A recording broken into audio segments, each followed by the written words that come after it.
Hello friends, नमस्कार, good morning. तो आज है 9 जून, ठीक है। 9 जून 2023। मैं डेली करंट अफेयर वीडियो यहाँ पे डालता हूँ हिंदी में, ठीक है। तो मैं आपका स्वागत करता हूँ सीएस के सीएम क्लासेज में। और यहाँ पे आपको डेली करंट अफेयर मिलेगा विथ मैप, ठीक है। मैप के साथ मैं ये क्लास लेता हूँ, ठीक है।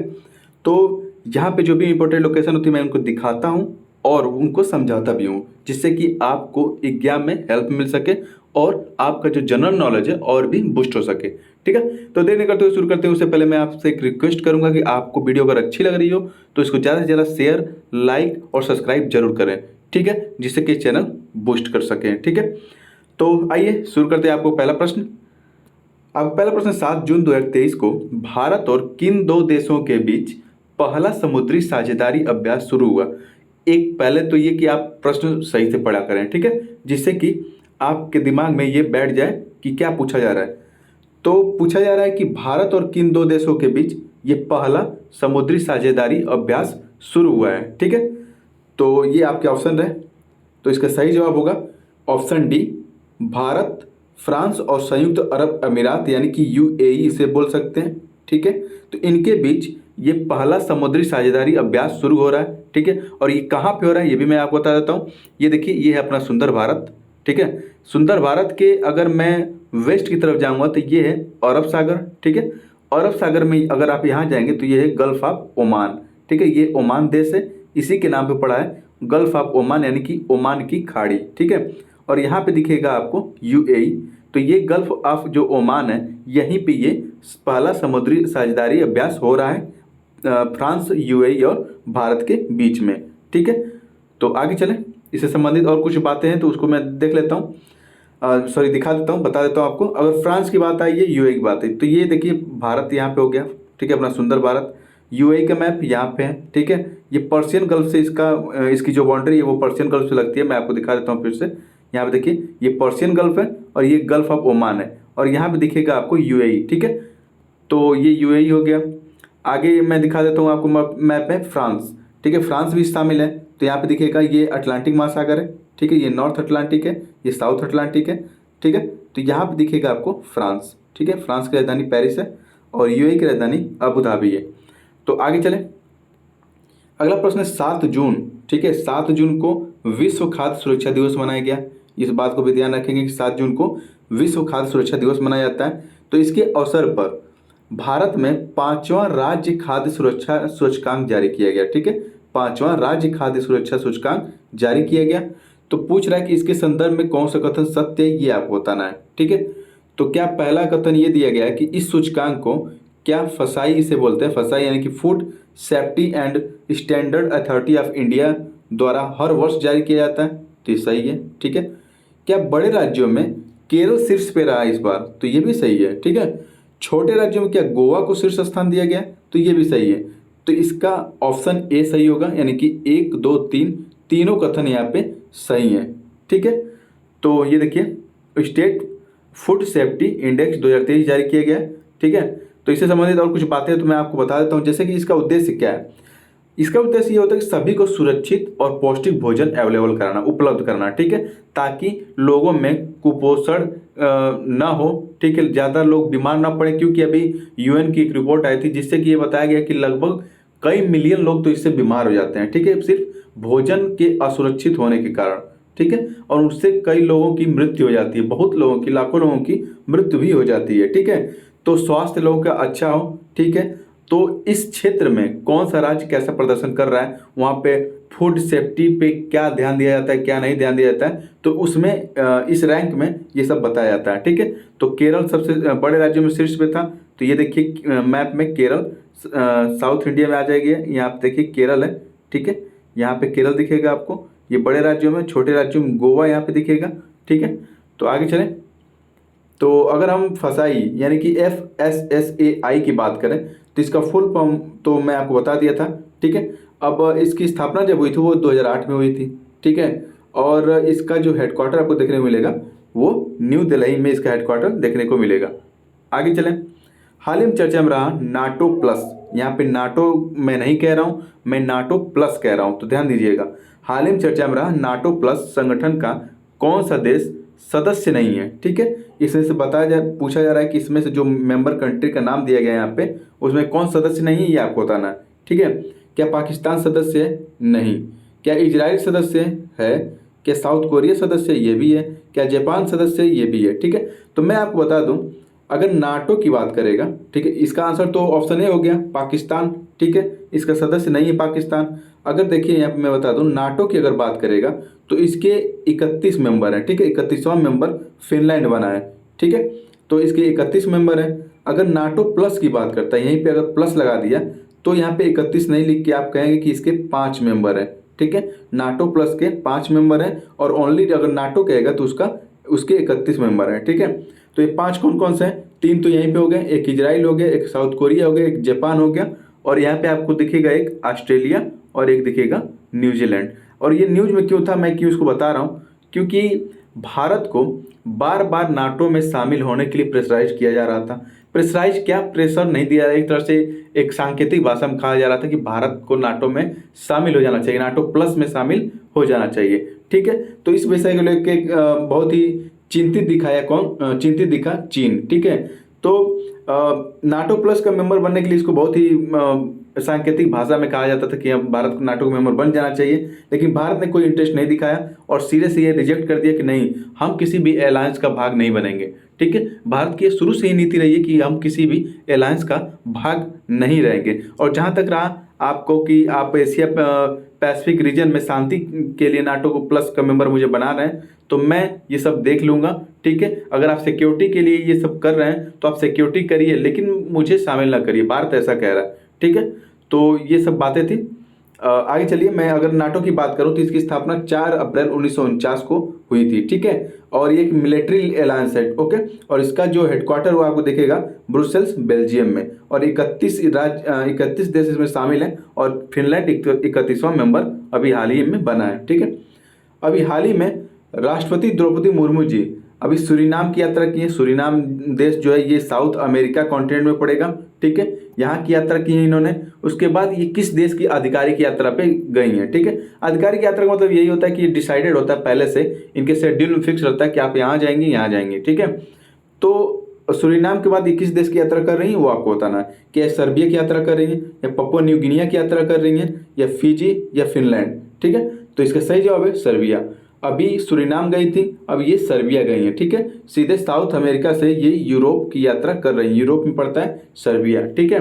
और ये है हमारी द्रौपदी मुर्मू जी, जो भारत की राष्ट्रपति हैं, और ये 15वें नंबर की राष्ट्रपति हैं। इस बात का भी थोड़ा सा ध्यान रखेंगे, ठीक है। अगर वीडियो आपको अच्छा लग रहा है तो लाइक शेयर सब्सक्राइब करना न भूलें, ठीक है। अगर मैं सर्बिया की लोकेशन की बात करूं तो ये देखिए विश्व का मैप यहाँ पे दिखेगा आपको, यहाँ पे दिखेगा अपना सुंदर भारत। इसके नॉर्थ वेस्ट की तरफ जाएंगे तो यहाँ यूरोप में दिखेगा आपको सर्बिया, ठीक है। और मैं इसको जूम करता हूँ, ठीक है, मैप को, तो ये देखिए सर्बिया यहाँ पे दिखेगा आपको, और यहाँ पे दिखेगा इटली, और ये है एड्रियाटिक सागर, ठीक है, ये एड्रियाटिक सागर है, और ये है भूमध्य सागर जिसे मेडिटेरियन सी कहते हैं। तो अगर ये पूछेगा सर्बिया का जो बाउंड्री है क्या एड्रियाटिक सागर या मेडिटेरियन सी से लगती है, यानी भूमध्य सागर से लगती है, तो नहीं, ठीक है। और सर्बिया की राजधानी क्या है? Belgrade, okay. यहाँ पे गई हैं अपनी राष्ट्रपति जी। तो ऑप्शन में पपुआ न्यू गिनिया भी है, ठीक है। तो पपुआ न्यू गिनिया है, तो यहाँ पे अभी फिपिक समिट हुआ है, ठीक है। फिपिक का फुल फॉर्म क्या है? फोरम, ठीक है, फोरम आइलैंड पैसिफिक कंट्रीज, ठीक है। जो पैसिफिक यानी प्रशांत महासागर में जो द्वीपीय देश हैं, उन 14 द्वीपीय देश हैं मुख्यतः, ठीक है, वो और प्लस भारत इस सम्मेलन में शामिल हुए थे, ठीक है। और इस संगठन के भाग हैं फिपिक के, ठीक है।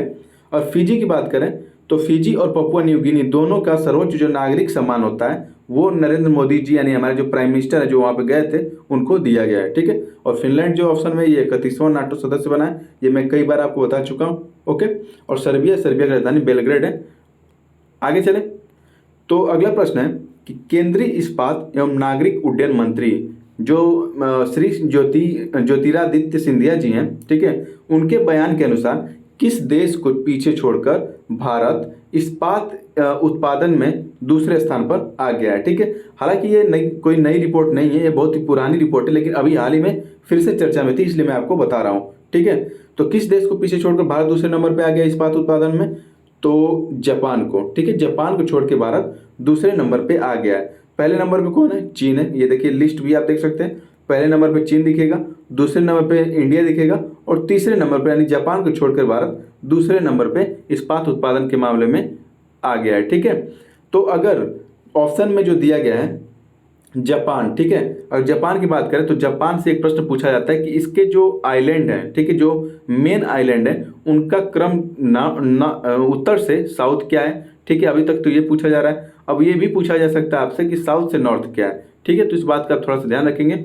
सबसे नॉर्थ में होक्काइडो पड़ता है, ठीक है, उसके बाद होन्शु पड़ता है, फिर पड़ता है आपका शिकोकू, उसके बाद क्यूशू पड़ता है। ठीक है, और सबसे बड़ा पूछे कौन सा जापान का आइलैंड है तो वो है होन्शु। देखने में भी आपको पता चल जाएगा कि सबसे बड़ा होन्शु है। ठीक है, और अगर हम कनाडा की बात करें तो कनाडा में आपको पता है कि अभी इस समय फॉरेस्ट फायर देखने को मिलेगा, यानी कि जंगलों में वहाँ पे आग लग चुकी है, बहुत ही बड़े पैमाने पर वहाँ पे आग लगी है जंगलों में, जिससे कि वहाँ का जो धुआं है उसकी वजह से अमेरिका की जो न्यूयॉर्क शहर है वो बहुत ही ज़्यादा पॉल्यूटेड हो गया है। ठीक है, उसको बताया जा रहा है कि जो भारत की दिल्ली शहर है जो विश्व का सबसे पॉल्यूटेड सिटी थी उसका रिकॉर्ड तोड़ के इस समय न्यूयॉर्क सबसे पॉल्यूटेड हो गया है। ठीक है, तो अगर ईरान की बात करें, ईरान की चर्चा में था, तो ईरान में अभी एक सुपरसोनिक मिसाइल जो फतह नाम से है, ठीक है, ईरान कह रहा है कि हमने एक सुपरसोनिक मिसाइल बनाई है जिसका नाम है फतह। ठीक है, आगे चलें तो आगे चलते हैं। अगला प्रश्न है कि देश का पहला राज्य कौन सा बन गया है जिसके पास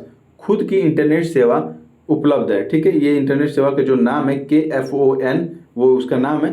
ठीक है, तो ऐसा कौन सा राज्य है, तो इसका सही जवाब है ऑप्शन ए, यानी कि केरल ऐसा पहला राज्य बन गया है। ठीक है, तो KFON जो है इसका फुल फॉर्म क्या है, केरला। ठीक है, Kerala fibre optic network, Kerala fibre optic network. ठीक है, तो एक तरह से मैं इसको बताऊं तो जो केरल में 2 मिलियन से ज़्यादा जो गरीब लोग हैं, ठीक है, 2 मिलियन से ज़्यादा जो गरीब लोग हैं उनको इंटरनेट सेवा मुहैया कराने के लिए ये KFON प्रोजेक्ट चलाया जा रहा है। ठीक है, ताकि उनके पास भी स्मार्टफोन हो और वो भी इंटरनेट सेवा का आनंद ले सकें, ताकि वो जो तेज़ी से भागती हुई दुनिया है उसके साथ वो चल सकें।